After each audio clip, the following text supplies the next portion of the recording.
आपका स्वागत है आचार्य द्रोण। हम सब आप ही की प्रतीक्षा कर रहे थे। आइए।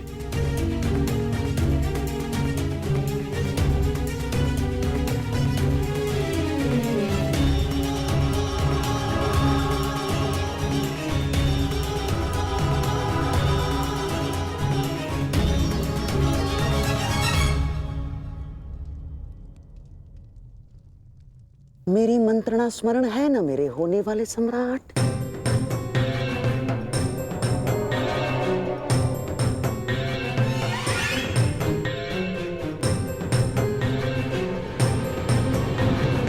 आज का दिन युद्ध भूमि में हमारे लिए दुर्भाग्यपूर्ण था। हमारे प्रमुख सेनापति महामहिम पितामह भीष्म शत्रुओं द्वारा रणभूमि से बाहर कर दिए गए हैं। और यह सब संभव हुआ है उन पांडवों के छल के कारण। किंतु ये युद्ध अभी समाप्त नहीं हुआ है वीरों। ये युद्ध तब तक शेष है तब तक हमारी अंतिम सांसें शेष है। और मैं दुर्योधन ये वचन लेता हूं कि मैं इस छल का प्रतिशोध लूंगा, अवश्य लूंगा।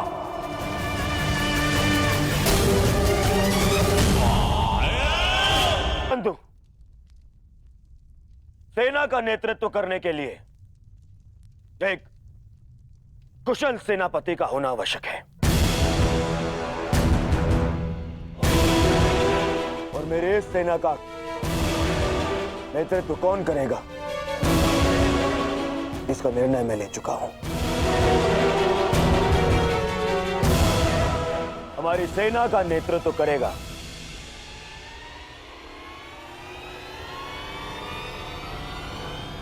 मेरा मित्र अंगराज कर्ण।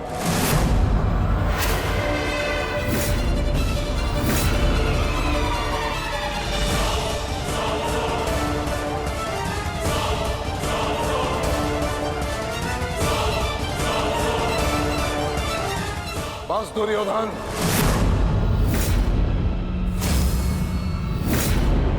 यह मेरा अपमान है और यह मत भूलो कि मैं तुम्हारा गुरुदेव हूं। और मैं अपने इस अपमान को कदापि सहन नहीं करूंगा।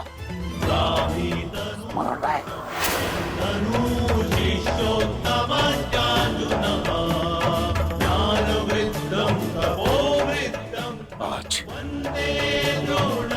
हस्तिनापुर का दुर्भाग्य है कि महामहिम बाणों के शैया पर लेटे हैं। बहुत अधिक पीड़ा हो रही है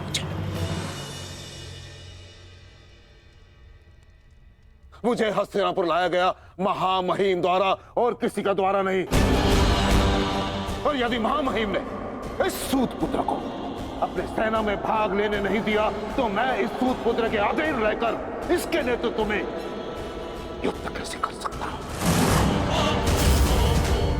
इसी कारण मैंने निर्णय लिया है कि मैं और अश्वत्थामा आज अभी और इस क्षण से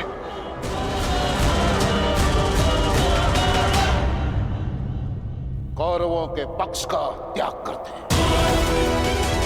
आचार्य,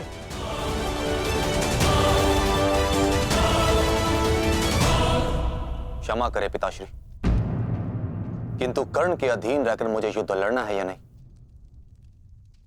ये निर्णय आपका नहीं, मेरा।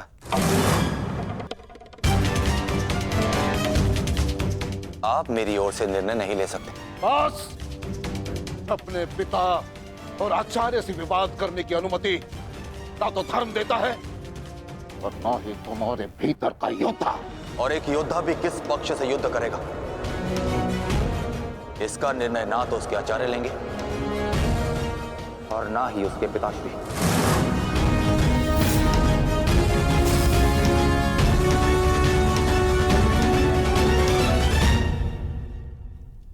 आदेश की अवहेलना करने का तो साहस कभी मत करना अश्वत्थामा।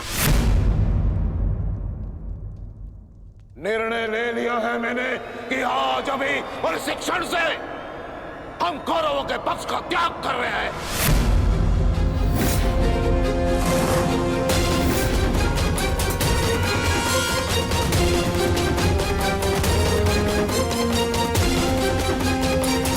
ले लिया है मैंने कि आज अभी और इस क्षण से हम कौरवों के पक्ष का त्याग कर रहे हैं।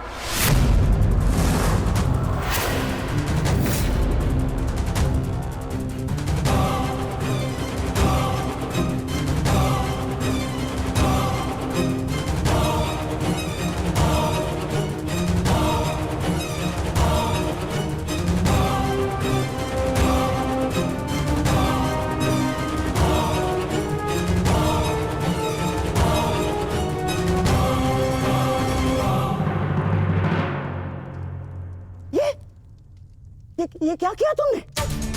गुरु द्रोण को रोका क्यों नहीं तुमने दुर्योधन? होने वाले सम्राट हो तुम, सम्राट। तुम्हारी सेना का एक एक महारथी ये तुम्हारे विरुद्ध जाएगा तो युद्ध में विजय कैसे पाओगे तुम? जो युद्ध से विमुख हो उसे अपनी सेना में डालना अपने योद्धाओं को संकट में डालने के समान होता है मामाश्री। अरे क्या करता मैं और क्या करूं? उन्हें बंधन में बांध कर रख लूं या फिर विरोध करने पर बंदी बनाकर रख लूं? आप जानते हैं यह संभव नहीं है, किंतु मैं जानता हूं कि मैं जो कर रहा हूं उचित कर रहा हूं। उचित नहीं कर रहे हो तुम। समझने का प्रयास करो दुर्योधन। हमें विजय पाने के लिए गुरु द्रोणाचार्य की आवश्यकता है। मुझे मेरे मित्र के अतिरिक्त और किसी की आवश्यकता नहीं है मामाश्री।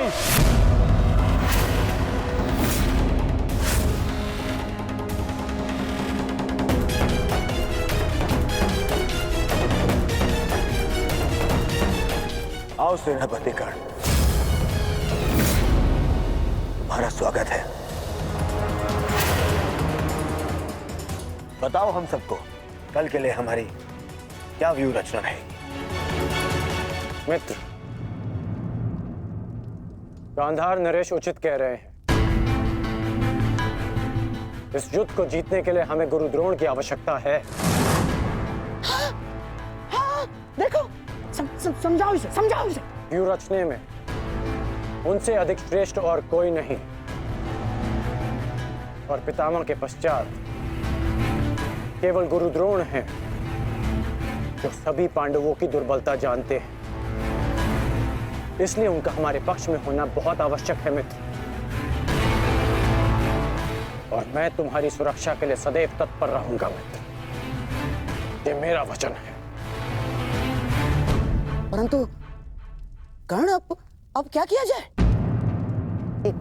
गुरु द्रोण को कैसे मनाया जाएगा युद्ध के लिए?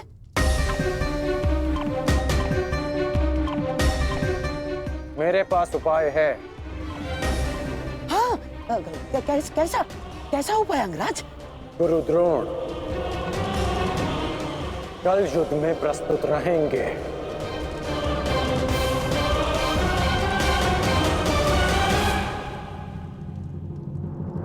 पिताश्री, आप चाहते हैं ना कि मैं युद्ध भूमि में ना जाऊं, तो ठीक है। यदि मैं रणभूमि में नहीं जा सकता तो अभी इसी क्षण पांडवों के शिविर में जाकर सबका वध कर दूंगा, परंतु युवराज दुर्योधन की सहायता जरूर करूंगा, चाहे इसके लिए मुझे अपने प्राण भी क्यों ना गंवाने पड़े। अश्वत्थामा,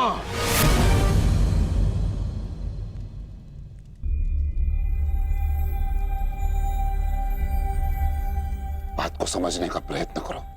तुम दुर्योधन की कोई मदद नहीं कर सकते, उल्टे तुम अपने प्राण संकट में डाल लोगे, और इसी कारण मैं नहीं चाहता कि तुम इस युद्ध में भाग लो, क्योंकि मैं तुम्हें इस प्रकार खोना नहीं चाहता। अब मैं कोई बालक नहीं हूं पिताश्री, अपने निर्णय स्वयं लेना चाहता, और ऐसा करने में मैं सक्षम भी हूं। प्रणिपात।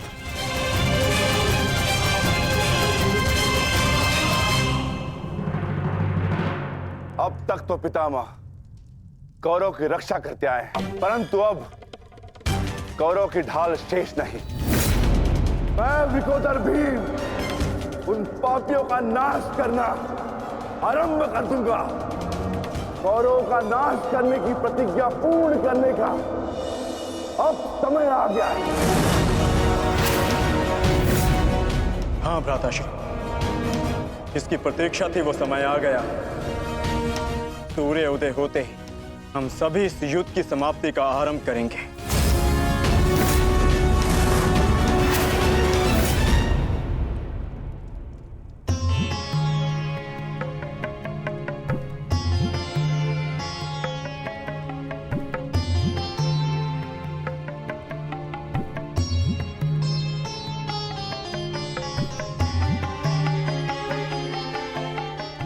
आइए महाराज, अच्छा हुआ आप आ गए।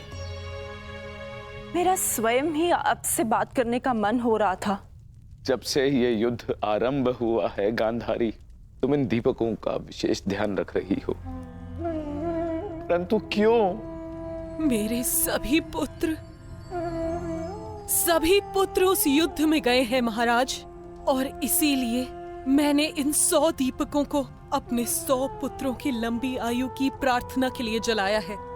अब ये 100 दीपक मेरे 100 पुत्रों की आयु का एकमात्र सहारा है।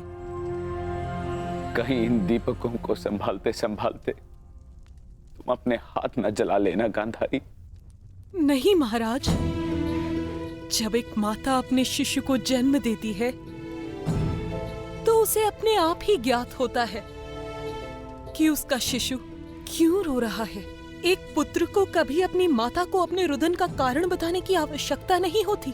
इसी प्रकार मुझे इस बात का अनुमान हो जाता है कि इनमें से किस दीपक को तेल की आवश्यकता है और किसे नहीं, और इसके लिए मुझे नेत्रों की आवश्यकता नहीं है। तो पूछो अपने इन दीपकों से कि मेरे पुत्रों की रक्षा कौन करेगा? कौन? मैंने अभी भी आशा नहीं छोड़ी है महाराज। तात श्री के पश्चात द्रोणाचार्य हमारे पुत्रों की रक्षा करने में सक्षम है।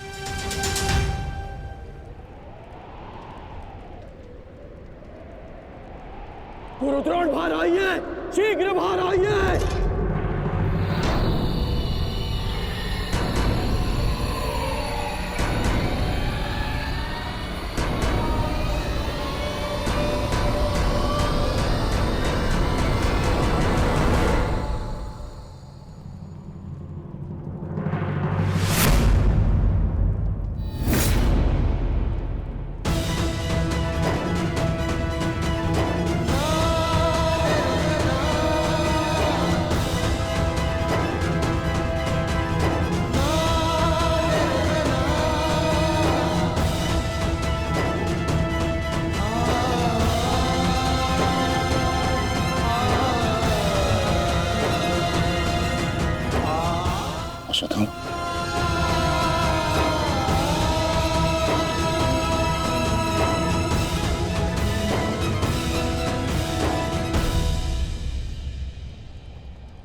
अश्वत्थामा!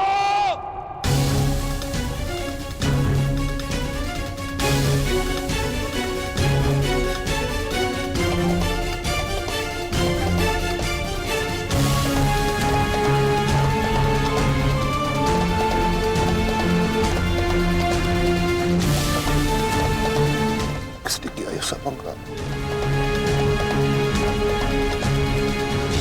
उत्तर दो मुझे, किसने किया? पांडव।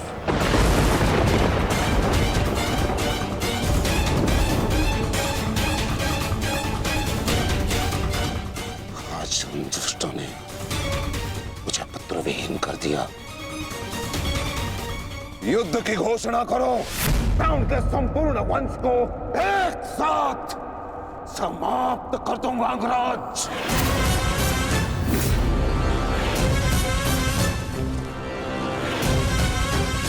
अपने पुत्र के हथियारों से मैं प्रतिशोध लूंगा। प्रतिशोध लूंगा मैं पांडवों का अंत कर दूंगा, समूल नष्ट कर दूंगा उन्हें। अंगराज, तुम कौरवों के सेनापति हो ना, तो आज तुम्हारे सेनापति तुम्हें आज कौरवों की विजय होगी और पांडवों की हार, और ऐसी हार जो भूत है ना भविष्य। आज के सूर्योदय के साथ मैं पांडवों के जीवन का सूर्यास्त कर दूंगा। चलो मेरे साथ।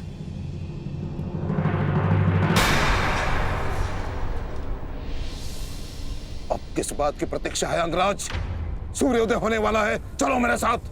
परंतु आप तो एक सूत पुत्र के अधीन युद्ध में भाग नहीं लेना चाहते थे आचार्य।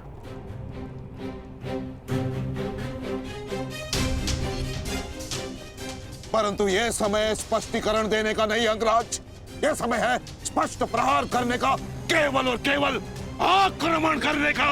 तो यह समय भयभीत होने का भी नहीं है।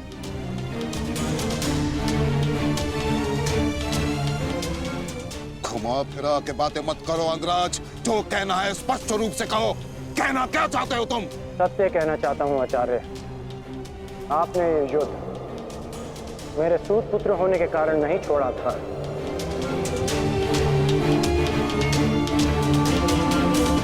आप इस युद्ध से इसलिए पीछे हटे थे क्योंकि आपको अपने पुत्र अश्वत्थामा की मृत्यु की चिंता थी।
साथ उपहास किया तुमने। उत्तर दो।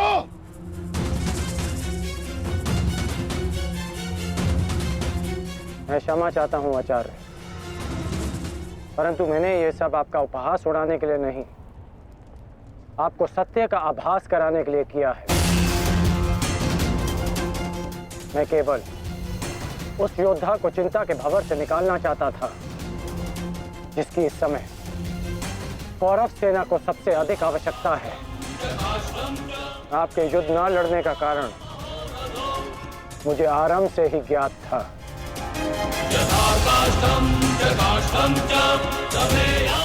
पुत्र खो देने की पीड़ा से मैं भली भांति अवगत हूं, परंतु इसका अर्थ ये नहीं कि एक योद्धा अपना कर्तव्य निभाना भूल जाए।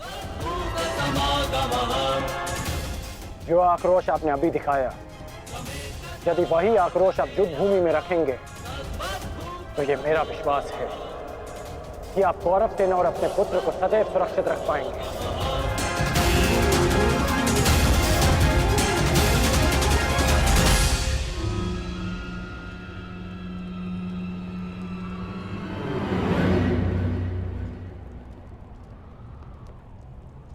मुझे क्षमा कर दो दुर्योधन, मैं पुत्र मोह और कर्तव्य के मध्य उलझ गया था, बहुत कुछ भूल गया था। क्षमा कर दो मुझे।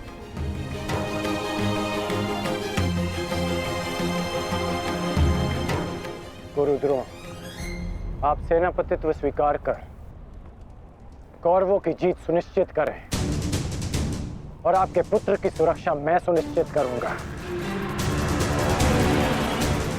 ये मेरा वचन है कि जब तक मैं जीवित हूं मृत्यु अश्वत्थामा के निकट भी नहीं आएगी।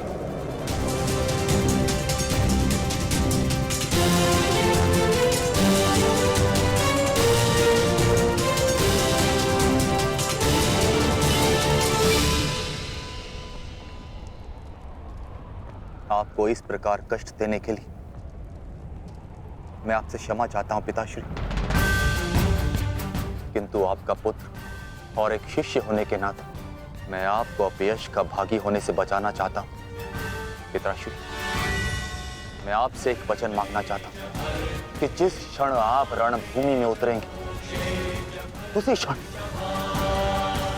आप अपने हृदय से मेरे प्रति पुत्र मोह को त्याग दें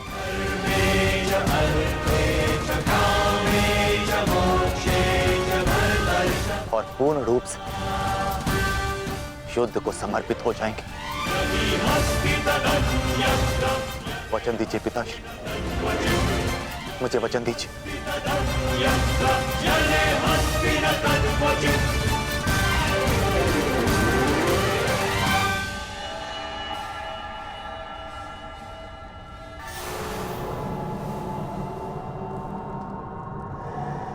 मैं वचन देता हूं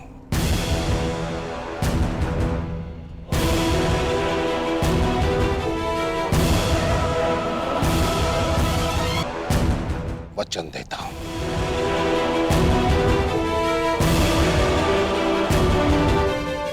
सूर्योदय होने वाला है। आओ युद्ध की तैयारियां करें। मुझे गर्व है कि मैं सेनापति द्रोणाचार्य के ध्वज के नीचे युद्ध करूंगा।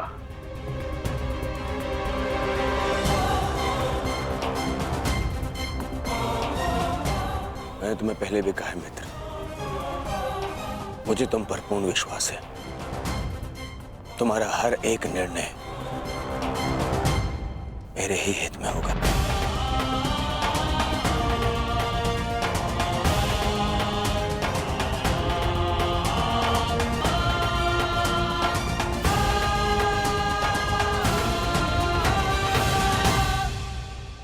अद्भुत अंगराज, अद्भुत। आप तो कुशल नीतिकार निकले। नहीं, मेरा मित्र नीतिकार नहीं है, वो तो एक कुशल संचालक है, एक कुशल सेनापति है। कर्ण, मैं आज बहुत प्रसन्न हूं और गर्व का अनुभव कर रहा हूं कि तुम मेरी ओर से युद्ध लड़ रहे हो।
पार्थ, आज तुम्हारा मन, तुम्हारी दृष्टि में तुम्हारा लक्ष्य स्पष्ट होना चाहिए, तुम्हारा मन शांत होना चाहिए और दृष्टि केंद्रित।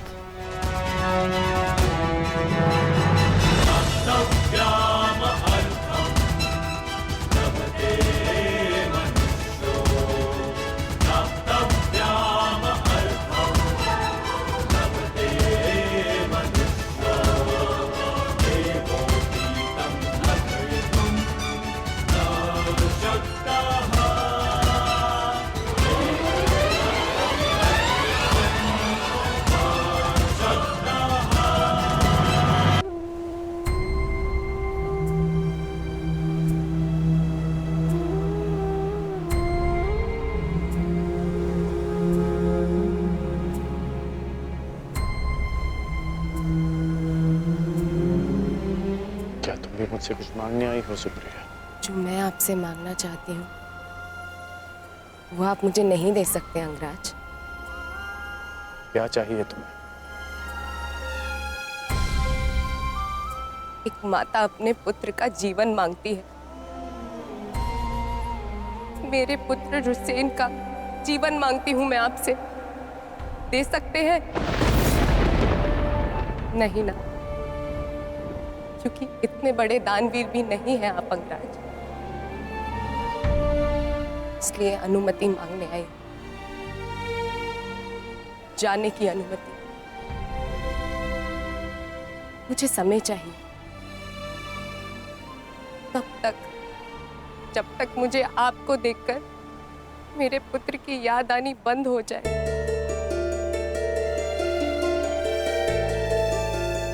ठीक है, यदि तुम्हें समय चाहिए तो तुम्हें समय मिलेगा, परंतु एक दिन तुम्हें भान होगा कि यहाँ इस युद्ध में केवल तुम्हें ही सहारे की आवश्यकता नहीं है सुप्रिया। और जब तुम्हें इस बात का स्मरण होगा, आशा करता हूं कि मेरे पास तुम्हें देने के लिए समय हो।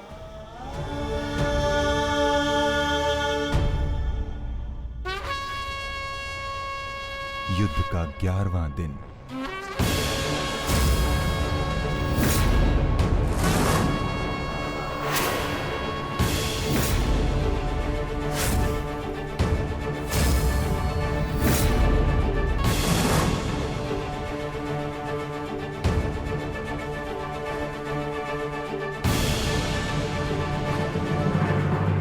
क्या सोच रहे हो भीम? कौरवों की गिनती कर रहा हूं ज्येष्ठ, जिनका मैं आज से अंत करना आरंभ करूंगा।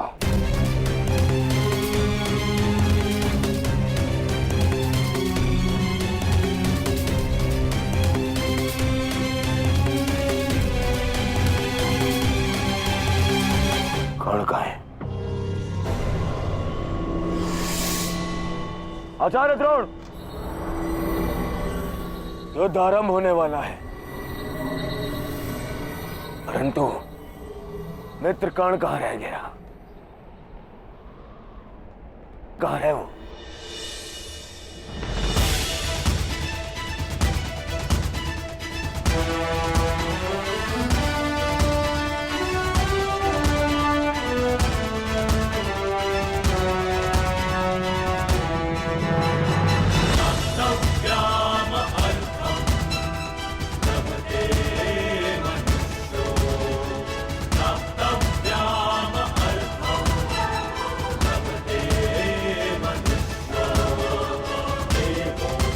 संसार के वीर योद्धाओं से कहीं अधिक श्रेष्ठ सिद्ध होगे। मैं तो चिरंजीवी हूं, तुम मृत्युंजय कर्ण बनोगे। कर्ण बनोगे।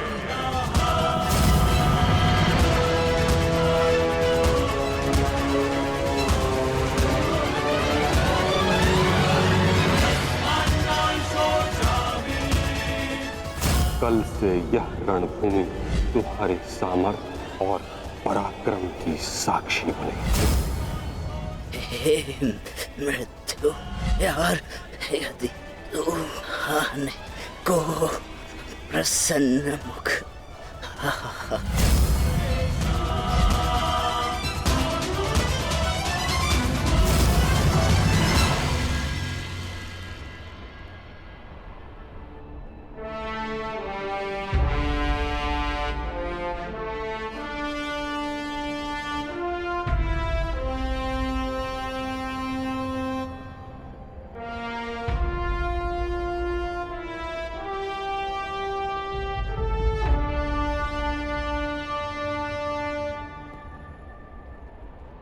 दिव्य दृष्टि से बाण शक्ति से जीते ये सारा रण, शांत चित धरे आत्मबल भरे जीते हर बाधा गढ़, छूट ना पाए लक्ष्य हो चाहे सूक्ष्म सा छुपा होकर, मित्र वेग है सूर्य तेज है कवच चढ़ा इसके तक।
लुका घेरा मत तोड़ाओ।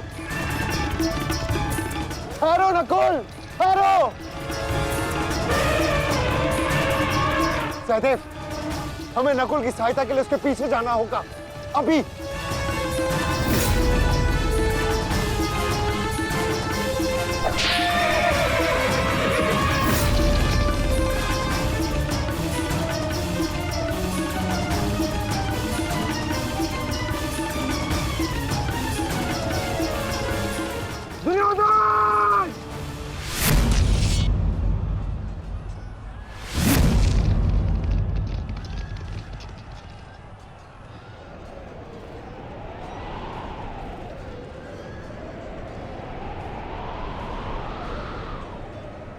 कुरुक्षेत्र की इस युद्ध भूमि में तुम्हारा स्वागत है, महारथी कर्ण।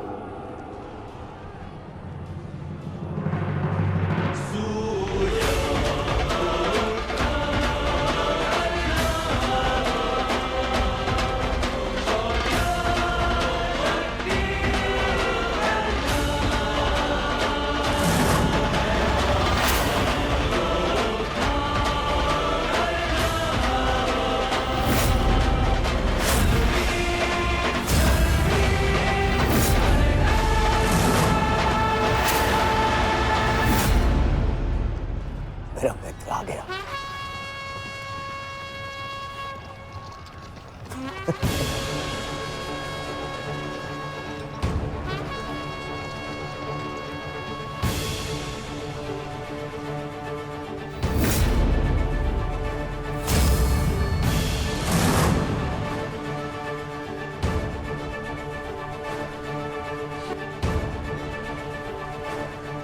सज्ज हो ना पार्थ।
इतने वर्षों पश्चात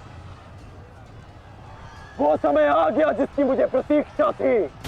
और मेरे लिए ये दूसरा अवसर है।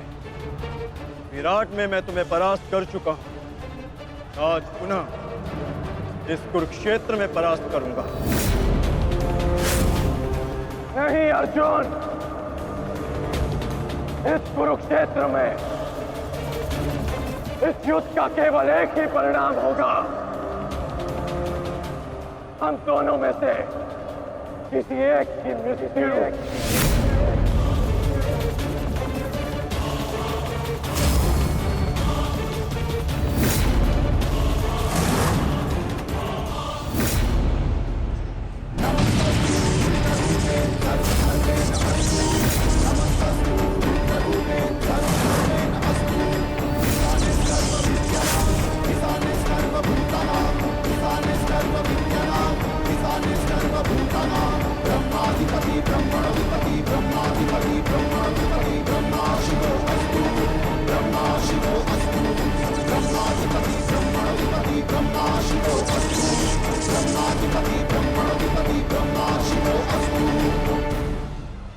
देवराज इंद्र की अमोघ वाष्पी शक्ति।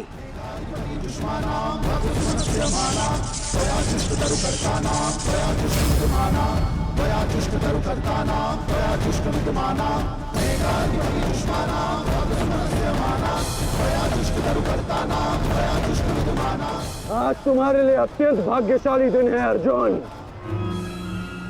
कि मैं तुम्हारे पिता के दिए गए अस्त्र से तुम्हारा ही वध करूंगा।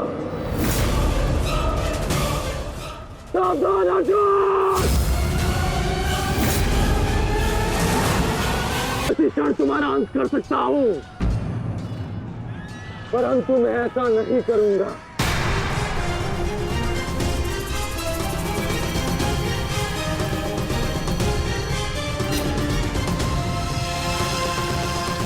क्योंकि यदि मैंने ऐसा किया तो एक प्रश्न सदा के लिए अनुत्तरित रह जाएगा कि हम दोनों में से कुशल योद्धा कौन है।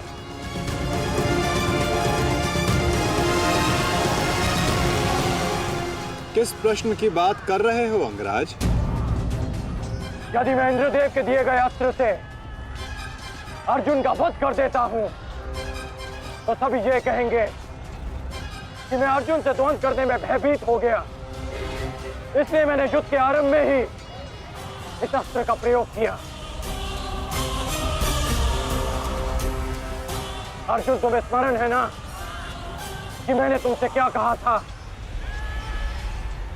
कि तुमने मेरे पुत्र को गौरवपूर्ण अंत दिया, तो मैं भी तुम्हें गौरवपूर्ण अंत दूंगा, और उसका आरंभ मैं इसी क्षण करता हूं।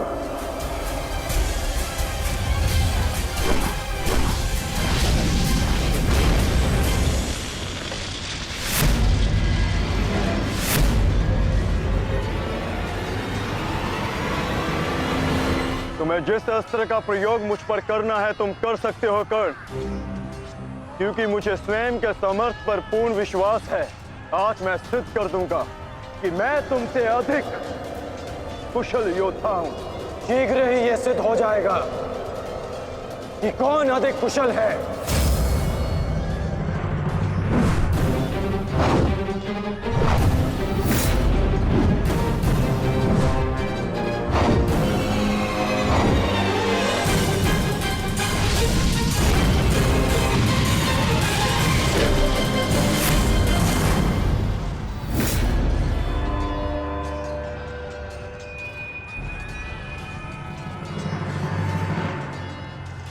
सावधान पार्थ, तुम्हारे समक्ष तुम्हारा सबसे कुशल प्रतिद्वंदी खड़ा है। गंगा पुत्र केवल तुम्हारे प्रहारों को रोक रहे थे, परंतु कर्ण तुम पर प्रहार करेगा और तुम्हें उसके प्रहारों से सावधान रहना है। स्वयं को बचाना है पार्थ।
यदि युद्ध में अपने प्रतिद्वंदी पर हावी होना हो तो अपने क्रोध को स्वयं पर हावी होने मत दो।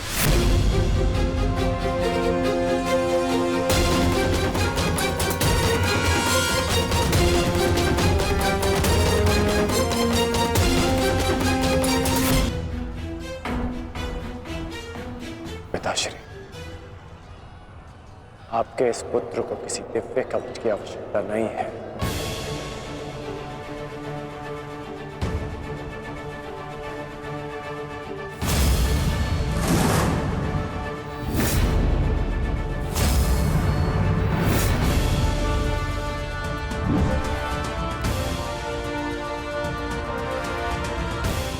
हट जाओ मेरे मार्ग से।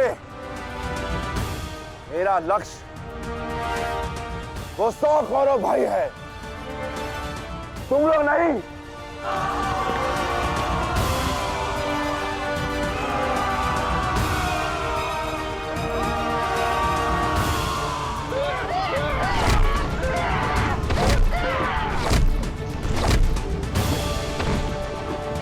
दुर्योधन, हमें शीघ्र अतिशीघ्र भीम को खोजना होगा, क्योंकि वो अवश्य तुम्हारे भाइयों का संहार करने का प्रयत्न करेगा। दुर्योधन।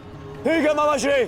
वैसे भी भीम को परास्त करके उसके घमंड को तोड़ना मेरे लिए सबसे बड़ी प्रसन्नता की बात होगी। नहीं दुर्योधन, मैं जानता हूँ कि तुम पांडवों का अंत करने के लिए व्याकुल हुए जा रहे हो, परंतु इतनी व्याकुलता भी ठीक नहीं है ना? द्रोणाचार्य, अब आप हमारे सेनापति हैं, आप भीम से द्वंद्व करके उसे रोकिए।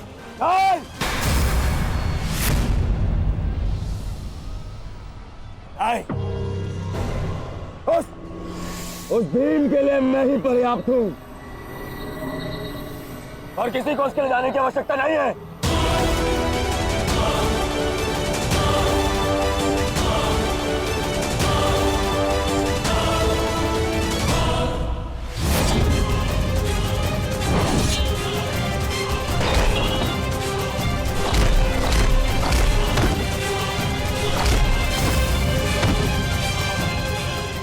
इतना निर्बल भी नहीं हूँ कि तू मेरा एक ही प्रहार में अंत कर सके।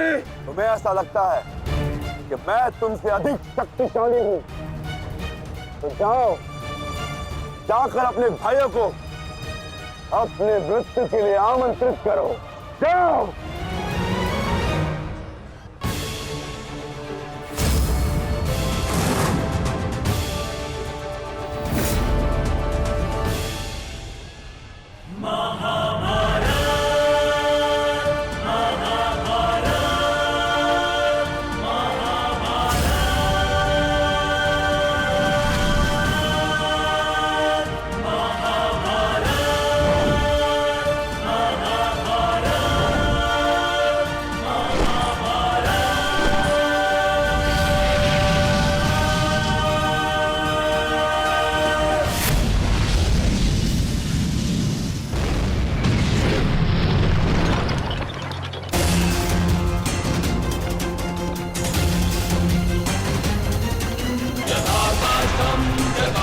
स्वयं को संभालिए अंगराज, रथ मेरे हाथ से बाहर हो रहा है।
संभालिए अंगराज, रथ मेरे पास से बाहर हो रहा है।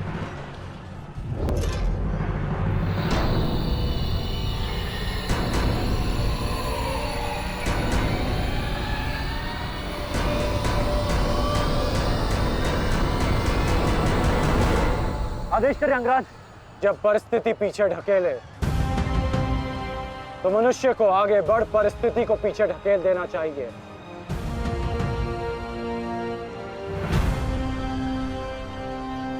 आगे बढ़ो सत्यसेन।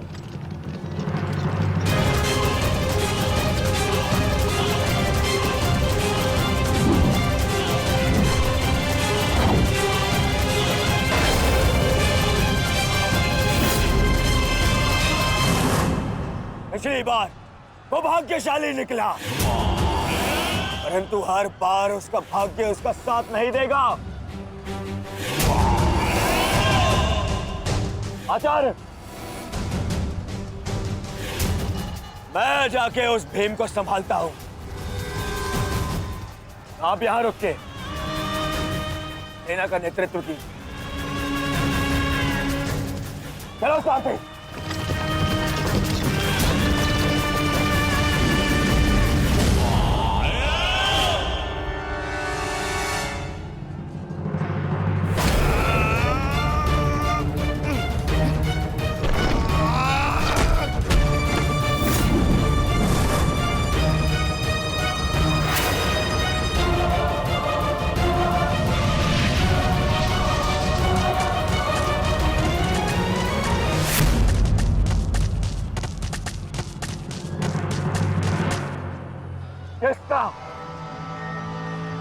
किसका इतना दुस्साहस? मेरा युवराज दुर्योधन का रथ रोके। बोलो किसका? ये साहस मैंने किया है काकाश्री।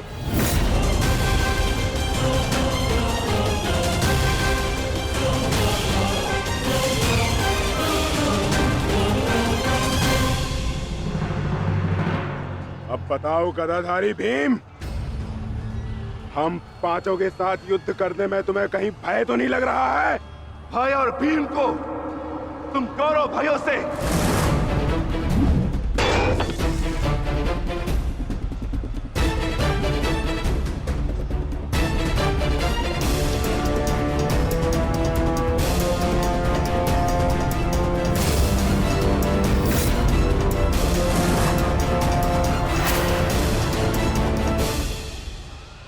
अब आपके पास दो ही मार्ग हैं, द्वंद्व कीजिए या समर्पण। जाओ बालक, जाओ जाओ, जाके कहीं और खेलो। मैं दुर्योधन हूं, दुर्योधन। मेरे साथ द्वंद्व करना भारी पड़ेगा तुम्हें। इस भ्रम में मत रहिएगा काकाश्री कि मैं आपसे द्वंद्व करने में सक्षम नहीं। बालक अवश्य, परंतु एक योद्धा भी हूं।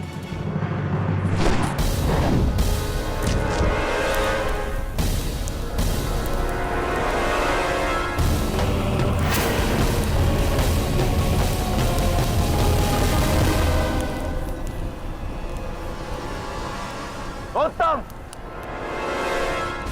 अति उत्तम अभिमन्यु। परंतु यदि तुम्हारा ये खेल समाप्त हो गया हो तो मैं जाऊं? क्या है ना, बहुत ही महत्वपूर्ण द्वंद्व करने जाना है मुझे। तुम्हारे लिए समय नहीं है मेरे पास। अलग, परंतु द्वंद्व में आगे जाने का अब एक ही विकल्प है काकाश्री, कि आप मेरी चुनौती स्वीकार करें और मुझसे द्वंद्व करें।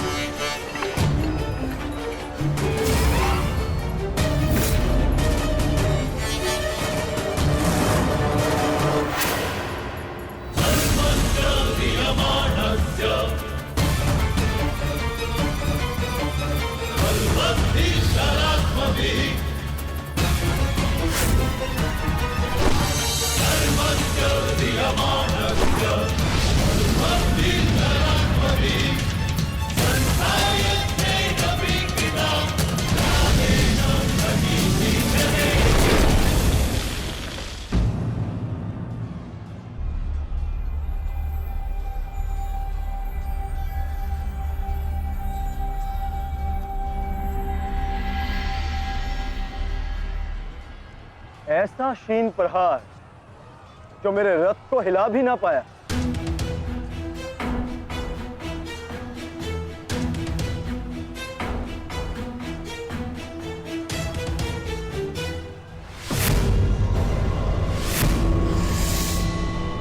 अच्छा, तो सब घेर कर प्रहार करोगे? करो करो अपनी मंशा पूरी।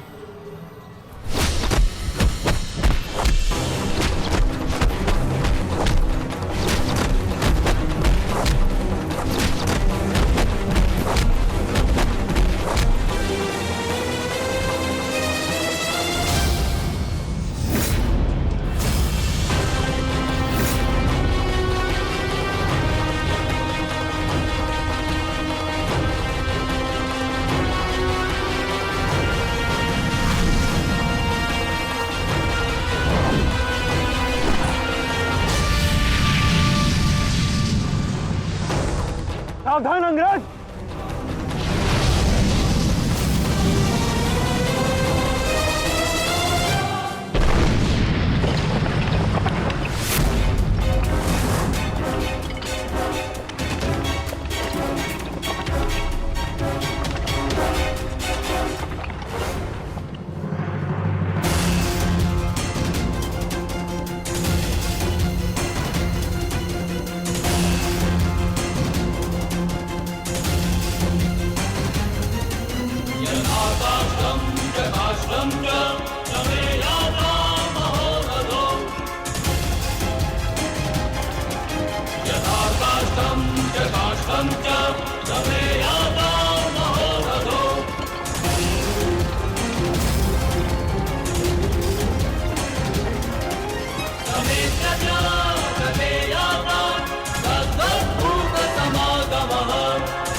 तू नहीं मानेगा बालक,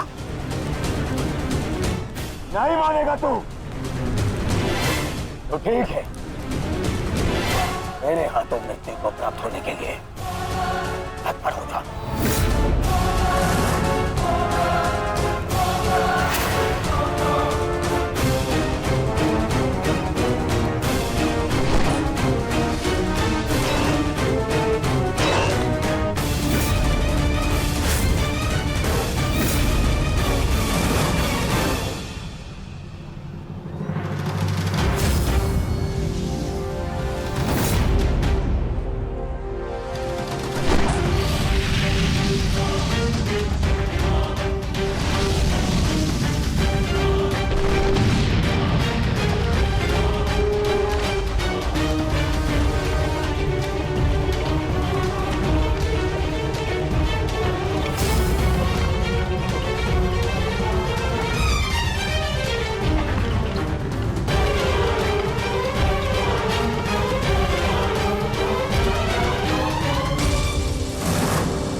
अंगराज, कुशल तो हैं आप?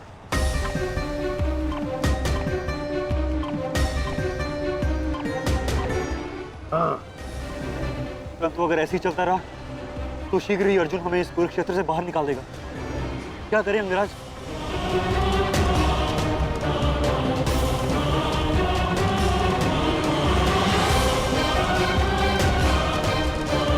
योद्धा के पास युद्ध के अतिरिक्त और कोई विकल्प नहीं।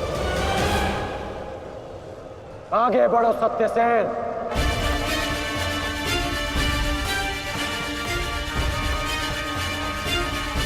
प्रतीत होता है माधव कि कर्ण को युद्ध भूमि से दूर रखने के लिए यह अस्त्र पर्याप्त होगा।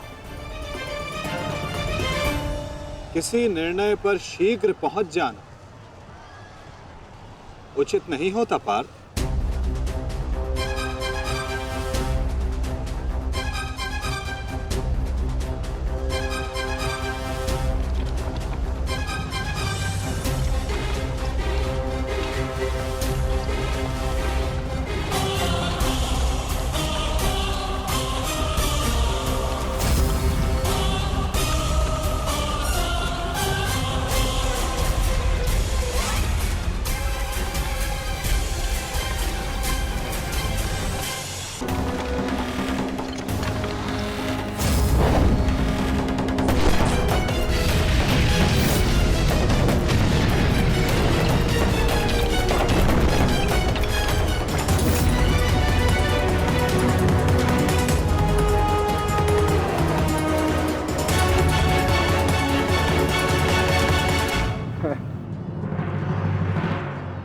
अद्भुत, अति उत्तम, अति बलशाली प्रहार कर्ण।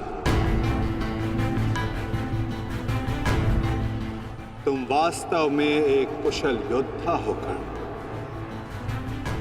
माधव, मैंने अपने बाण से कर्ण को युद्ध भूमि से लगभग बाहर ही धकेल दिया, तब तो आपने मेरी प्रशंसा नहीं की। कर्ण के प्रहार से हमारा रथ तनिक क्या कांपा, आप उसकी प्रशंसा ही किए जा रहे हैं। क्यों? शत्रु हो या मित्र, प्रतिभा और कौशल की सदैव प्रशंसा करनी चाहिए पार्थ। यदि ऐसा है तो मेरे प्रहार कर्ण से अधिक शक्तिशाली थे, तब भी आपने मेरी प्रशंसा नहीं की। मानता हूं पार्थ कि तुम्हारे प्रहारों से कर्ण का रथ बहुत अधिक पीछे चला गया और कर्ण के प्रहार से हमारा रथ बस कुछ ही अंगुल पीछे गया। परंतु तुम ये मत भूलो पार्थ कि कर्ण के रथ पर बैठा सारथी